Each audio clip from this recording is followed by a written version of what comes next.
I get to do Facebook for work, which is crazy. But just to go through some of the basics, and in case any of your employers need convincing that this is actually something that can be worthwhile in an educational environment, I'm kind of going to go through the reasons that we decided to implement a social media program and then the way that we've gone about it. So just briefly, this is busy, sorry. Social media has a lot of different definitions, but in general, it's used to turn communication into an interactive dialogue, and it's also allowed the creation and exchange of user-generated content. So it really starts an informal discussion. And just to be clear, there are 6 different types of social media. There are collaborative projects like Wikipedia, blogs and microblogs like Twitter, content communities, YouTube, social networking sites, which are the most popular. That would be like Facebook and MySpace.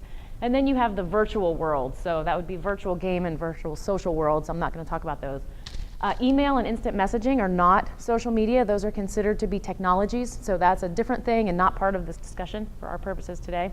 So why would we, sorry the slides look weird, I did everything on PC. Why would you use social media? Well, it has a wide reach, it's got a wide, diverse functionality, and it's an informal environment. So you can be a little bit quirky. The personality of your particular organization or institution can come out. It allows you to create brand recognition and to establish trust with users. So when you're disseminating information, you really have a background to build on. So I don't know how many of you have bought a TV or a camera just because it's a brand name that you know and trust and have had other products. You want to have that same brand recognition with people so that you can have that accountability. They believe what you have to say. It allows you to communicate timely information. So for instance, after the Virginia earthquake, there were people in New York that got tweets about the earthquake before they actually felt the shaking. It's kind of the obvious, like, timely information. Oh my gosh, earthquake in Virginia, and suddenly you feel the shaking. It's really cool, and you can track that outward. It's eminently scalable. You can have a Facebook page and appeal to 10 people. You can have a Facebook page and appeal to 10 million people. So you don't have to do anything differently. It's just how you build your community. There's no cost to you, and there's no performance problems, or not the kind that we're used to thinking of developing or maintaining a website. Twitter goes down, you go get a cup of coffee, you come back, it's better. You don't have to deal with it, and that's great. It's searchable and it's user-friendly. So everybody already uses it, everybody already knows how to use it. You don't have to spend the time to teach your community base how to deal with this new technology. They're already there. It allows you to engage interactively with the public. Probably not difficult for you guys since that's what you do all the time, but it gives you a broader reach when you're talking to people. So does the public actually use it? We're talking about why you would want to do it, but are they there? So yes. Social networking now accounts for about 22% of all time spent online, and it has now overtaken pornography as the #1 activity on the web, which I would say is good. Twitter processed more than 1 billion tweets in December of 2009, and this is from a 2010 paper. It averages almost 40 million tweets a day. That's probably doubled by now. The number of social media users, 65 and older, has gone up 100%. 1 in 6 people in this age group now use some form of social media. So grandma's got Facebook, you guys. It's awesome. As of June 2012, Facebook had 750 million users. If it was a country, it would be the 3rd largest country in the world. Facebook now tops Google for weekly traffic in the United States. And YouTube is the 2nd largest search engine in the world. I think this is an interesting thing. In 4 minutes and 26 seconds, more than 100 hours of video will be uploaded on YouTube. I think like 50% of that is of cats, but that's kind of beside the point. So when we were thinking we were going to start implementing social media, which we did in October of 2011, 2 days before the Virginia earthquake, which was excellent timing, we came up with a vision of what it was we wanted to do. So we wanted to make sure we were going to offer high quality science information in a variety of formats that would appeal to a variety of different age groups.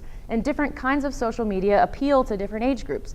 Older folks like blogs, younger folks like Facebook. That's just how it breaks down, and you can see that reflected in your user profiles. It'll increase public awareness, not only of science, but of your particular park or your particular institution.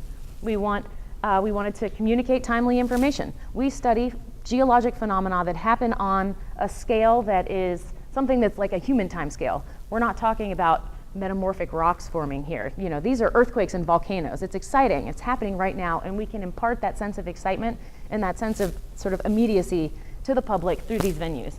We can engage interactively with the public. Scientists are talking, but only to each other, and this gives scientists a venue to really interact with the public in a different way. That was also that point. All right. And this allows the EarthScope scientists and students to really get online, talk about fieldwork, talk about the new and up-to-date science, and share that with the public. And finally, increase brand recognition. Again, people really want to appeal to things that they trust already, and this allows you to build that trust. So our content guidelines, what we're going to post, we follow this. Of course, new EarthScope products and information are the first thing we're going to put up, and then anything in the news. If we have a new TA station installed, or if there's an earthquake and they're using our instrumentation, we'll put that up. Then any products from our partners or other organizations, when IRIS puts up a teachable moment, we share that with our community so that they can also benefit from that teaching tool. Science or hazard-related events, we covered the Mars Curiosity stuff, not always necessarily directly related. Hopefully you can build a community of people that are interested in what you do, but also have that as sort of a secondary interest, and you can build on their just general interest in science. We wanted earthquake-related items, obviously timely information, and then on those off news days when there's nothing happening, we'll put up pictures of events like this, where we're like, look at these other cool things we're doing, because there's just nothing happening around today. How long does it take to set this sort of thing up? Usually just a few hours. You want to think through your plan, the message you're trying to get across, and sort of implement a way to do that. How long does it take to maintain? Well, first, before you get going, it takes several hours to generate the content, find where you're going to mine things from. But once you got the hang of it, it's just a couple of minutes a day. What does it take to maintain? It is daily attention. If you're going to build a community, you have to be there and interact with them on a daily basis. What are the upfront costs? Computer, obviously, and then the employee time. And that's kind of can be the hang up, but once you really have got the hang of it, again, it doesn't really take that long. Long-term costs, again, of the employee time. What are the drawbacks? I haven't found them yet. I'll let you know when and if I do. So here's our Facebook page, just for reference. You get a little cover photo there, and then you have your profile picture, which is what we have there. I'll give you all of our updates in a second. This is our Twitter page. If you've never interacted with Twitter, you have tweets on the side, and you follow particular people that are interested. You can retweet information that they've put out there. They'll retweet information you put up.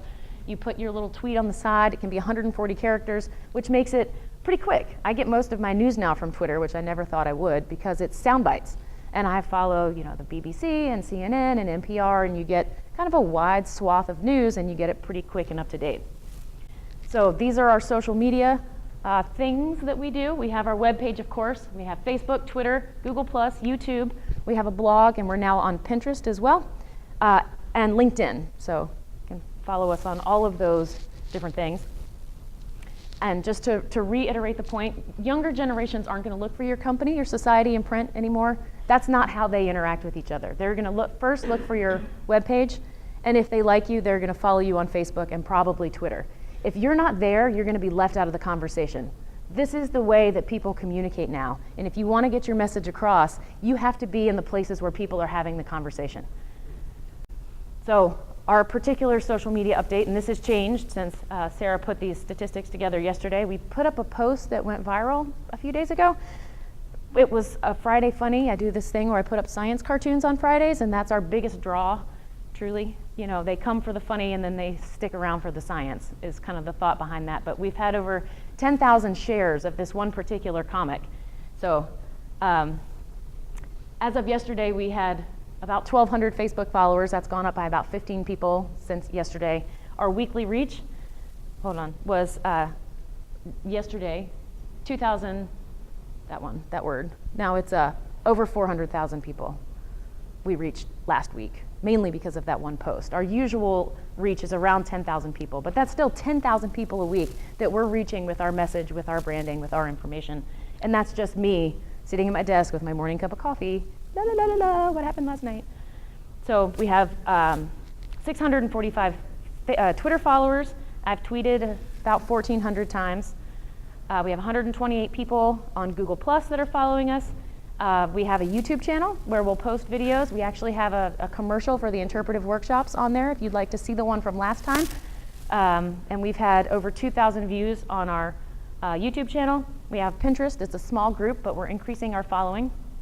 We have 85 members on our LinkedIn group. Feel free, if you're on LinkedIn, to join our group and get more scientific information there. Here's Steve. This is a part of that channel video that we have.